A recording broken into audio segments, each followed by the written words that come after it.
Gue pengen ngasih kalian lihat dan kita cari tahu gitu ya. Kalau meeting-meeting pemerintah kayak gini tuh ngomongin apa sih? Untuk merancang Boleh nggak ya tahun ke putar-putar? depan, itu Tapi ini tentang baseline target dan datanya pencapaian kita indikator siapkan, mikro minimal pembangunan 2 daerah tahun apa sih? supaya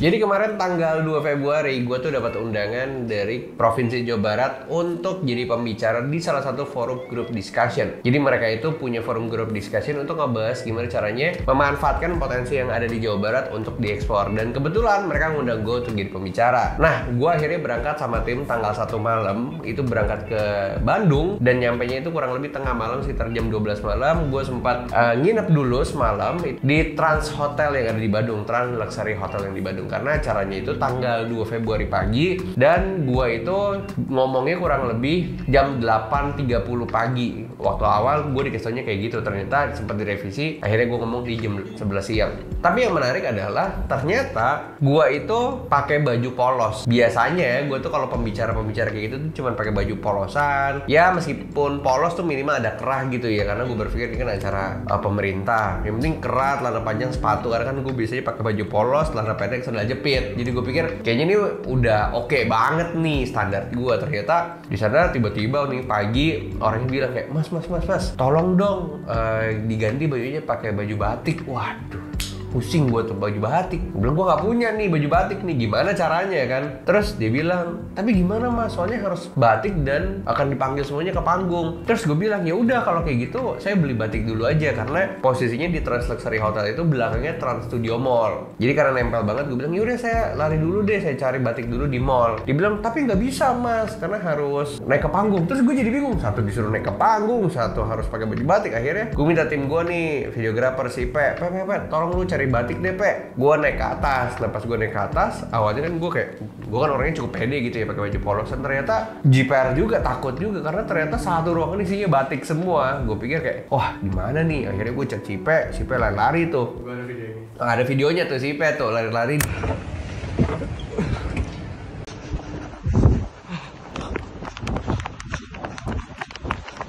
Dan pas udah nyampe, kasih ke gue buru-buru tuh ke kamar mandi ganti baju. Nah pas gue udah ganti baju nih, habis itu ternyata nggak langsung dipanggil, nunggu dulu, ada pembukaan dulu, terus udah gitu menjelaskan dengan gue nggak ngerti ya bahasa pemerintahnya seperti apa, tapi ada grafik dan lain-lain. Nah tapi setelah itu baru tuh dipanggil satu-satu. Nah pembicaranya ada 5 di sana yang dipanggilkan sepanggung dan 1 moderator. Terus udah gitu gue dipanggilkan sepanggung dan gue yang paling muda, saudara-saudara yang ada di sana. Bayangin itu dari Kamar Dagang Indonesia, terus udah gitu dari sekretaris daerah, dari Kementerian Industri, banyak deh, pokoknya banyak banget di sana. Gue juga sampai lupa. Dan di sana gue ngeliat kayak ya mereka memaparkan dengan presentasi ala mereka, dan gue cukup bilangnya apa ya, cukup memperhatikan ternyata banyak banget potensi di Jawa Barat yang bisa diekspor. Dan gue udah tahu itu sebelum gue masuk ke sana, sebelum bisa ekspor berkolaborasi dengan pemerintah provinsi manapun. Kita tuh udah memang punya member-member yang aktif, kita punya anggota komunitas yang aktif yang ngebantuin daerah-daerah itu untuk bisa ekspor. Dan akhirnya gue itu menyampaikan sebuah paparan dan presentasi yang menarik banget. Jadi presentasi ini tuh dibuat, gue ada tim ngebuat presentasi ini, gue udah siapin materinya, gue yang tulis poin-poinnya, dan didesain super keren. Jadi mereka ya yang awalnya menurut gua sih agak ngantuk-ngantuk gitu, ternyata pas gua bacain dan gua ngejelasin tentang presentasi gua, mereka cukup melek. Kenapa? Karena presentasinya keren banget. Kalian bisa lihat videonya. Mereka mengerti, oh ternyata saya lahir di Indonesia ini sebuah peluang loh. Kita punya ekosistem yang udah terbentuk dan semuanya works. Karena dikirimnya ke gudang terdekat, ke rumah dengan radius 10 km. Nah, belum gua penutupan, ternyata mereka itu sampai tepuk tangan semua. Jadi itu singkat dari presentasi saya. Semoga ini menjawab sebuah permasalahan di Jawa Barat dan harapannya terima kasih. Terima kasih Pak. Karena gue menjelaskan di situ gimana caranya ekspor, gimana caranya bisa ekspor, dan ekosistem yang gue bangun bersama tim ini bisa solve the problem. Kita bisa menyelesaikan sebuah masalah yang cukup besar. Petani-petani bisa diambil produknya dan diekspor. itu tuh udah gue kerjakan dan gue tampilkan di depan mereka. Sebenarnya belum gue bisa kasih lihat ke kalian semua tentang progresnya seperti apa, karena kita itu masih ngegerjain dulu secara internal. Kita langsung turun ke lapangan membuktikan itu berhasil dan baru gue akan kontenin gitu ya. Saat ini yang baru di konten itu ya memang edukasinya dulu, tapi sebenarnya di luar itu nggak cuma edukasi, tapi kita udah support seluruh ekosistem yang kalian butuhkan untuk ekspor gitu. Nah, setelah gua presentasi terus udah gitu ya turun panggung, akhirnya kayak oh ya mas bla bla bla. Gua duduk dong, kan itu kan mejanya bundar-bundar tuh. Gua duduk di situ, baiknya nyamper. Mas, saya juga mau belajar ekspor. Mas, saya juga mau belajar ekspor. Akhirnya, antusias ekspor tuh jadi tinggi sekali. Itu menurut gue sih kayak bukan orang-orang biasa ya. Yang di acara itu tuh orang-orang yang mempunyai jabatan tinggi-tinggi di pemerintahan, khususnya di Provinsi Jawa Barat. Tapi di situ gue ngeliat kayak, berarti selama ini ekspor itu belum gong banget nih suaranya, belum gaung banget.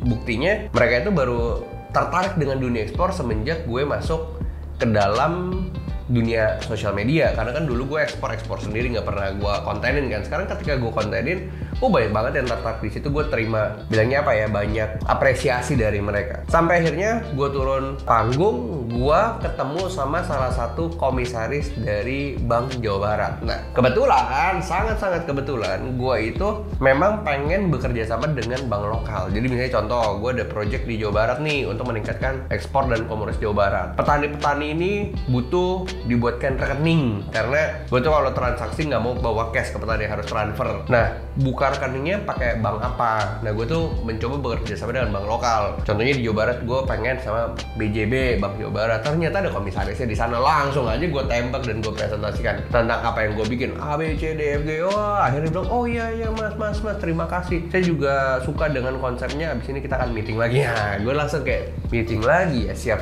Berarti tahapan kita untuk ngebantuin petani itu lebih terlihat lebih nyata karena ada dukungan dari banyak pihak, nggak cuma sendirian. Karena dulu kan kita sendirian ya. Setelah itu ngobrol-ngobrol dan gue diundang untuk makan private. Jadi di situ tuh ada satu ruangan private makan, ya makan kayak prasmanan gitu ya, kayak kondangan ya, biasa lah ya, kita tahu kalau habis acara tuh makan kayak gitu dan lain segala macam. Terus udah selesai makan, gue balik. Gue gak langsung balik sih, gue tuh ketemu sama si Ipe sama si Ayu dulu karena dia ngobrol sama PIC atau orang yang ngurusin gue selama acara. Kita ngobrol dan lain sebagainya. Terus gue tanya kayak, programnya jalan gak nih? Jangan sampai cuma ngomong doang terus nggak jalan. Gue kan suka gitu ya, karena gue udah cukup banyak bekerja sama dengan, ya banyak lah, gue nggak bisa sebut sih, tapi kadang-kadang tuh programnya saking banyaknya nggak diimplementasi. Gue bilang ya udah gini aja, kalau implementasi gue aja yang kerjain, nggak apa-apa, pakai duit gue pribadi, yang penting gue bisa berkontribusi buat masyarakat. Tapi yang terpenting adalah regulasinya disupport. Nah itu yang gue bilang sih akhirnya, dan mereka bilang kayak, oh iya mas, semua udah oke, setuju, jadi tinggal nanti dibuat konkretnya program bisa ekspor di Jawa Barat seperti apa. Nah itu langsung akan dieksekusi sama gue dan disupport sama pemerintah Jawa Barat. Dan harapan gue sih kayak kemarin yang gue presentasi tuh nyampe ke Pak Gubernur Jawa Barat ya, Pak Ridwan Kamil, karena ini menjadi konsep yang menarik banget, bagaimana komoditas lokal Indonesia itu akhirnya bisa diekspor sama orang-orang lokalnya sendiri. Jangan sampai gitu ya barang-barang dari Indonesia dimanfaatkan sama orang luar negeri, datang ke Indonesia, invest di Indonesia, terus bikin perusahaan lokal. Banyak tuh orang luar negeri ke Indonesia bikin perusahaan lokal, terus seolah-olah lokal, ngambil semua barangnya terus diekspor ke negaranya, dan kita cuma jadi kerja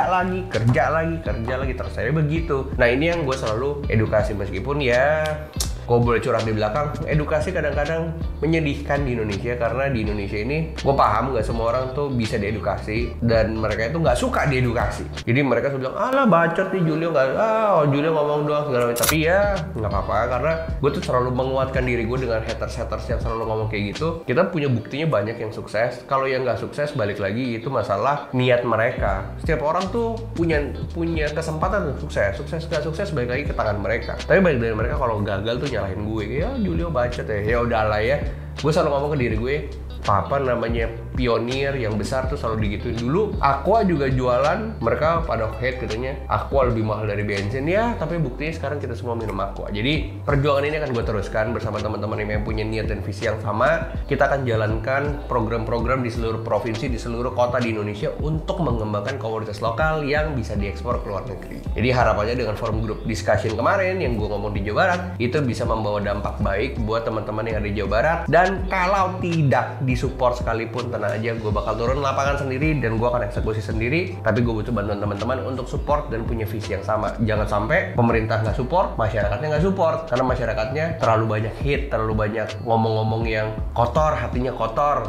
Kalau gitu gimana mau maju? Nih ada orang nih yang mau ngebantuin nih, teman-teman banyak yang mau support nih. Kalau misalnya kalian nggak mau disupport, ya udah nggak apa-apa, kita cuma mau bekerja sama orang-orang yang mau disupport. Ya kurang lebih seperti itu di video kali ini. Dan itu gue cerita tentang pengalaman gue ngomong di depan pemerintah Jawa Barat, anak muda yang biasa ini. Kurang lebih seperti itu. Jangan lupa like, comment, dan subscribe, dan pantengin channel ini supaya channel ini bisa growing ya. Ini udah 1,5 juta subscriber, kita akan akhir tahun ini pokoknya harus 1 juta subscriber. Amin. Kurang lebih seperti itu. See you on the next video. Bye bye.